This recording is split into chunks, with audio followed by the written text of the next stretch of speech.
আমরা রামেশ্বরম জ্যোতির্লিঙ্গে এসেছি। আর এই স্নানটা রামেশ্বরম জ্যোতির্লিঙ্গে ঢোকার আগে এই 22 কুণ্ডের স্নানটা সবাইকে করতে হয়। তুমি চাইলে নাও করতে পারো, কিন্তু করাটা আমি বলবো ভালো, যেহেতু খুব ভালো অভিজ্ঞতা হবে।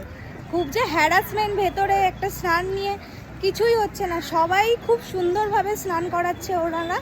আর হ্যাঁ, পার পার্সনের জন্য 25 টাকা করে একটা টিকিট ওরা নেয়, এটাই যা। তারপরে হচ্ছে অনেক লোক আছে প্রত্যেকটা কুণ্ডে, এবং খুব সুন্দরভাবে অ্যারেঞ্জমেন্ট করা, ওনারা খুব সুন্দরভাবে স্নানগুলো করায়। সকাল সকাল উঠেছি, 22 কুণ্ডে স্নান সারলাম। এখন যাচ্ছি হোটেলে। এখানেও ড্রেস চেঞ্জ করার জায়গা ছিল, এখন তাও হোটেলের দিকেই যাচ্ছি, যেহেতু অনেকগুলো জিনিস আনা হয়নি। আর ওনারা বললো হোটেলে গিয়ে ড্রেস চেঞ্জ করেও আমরা আসতে পারি।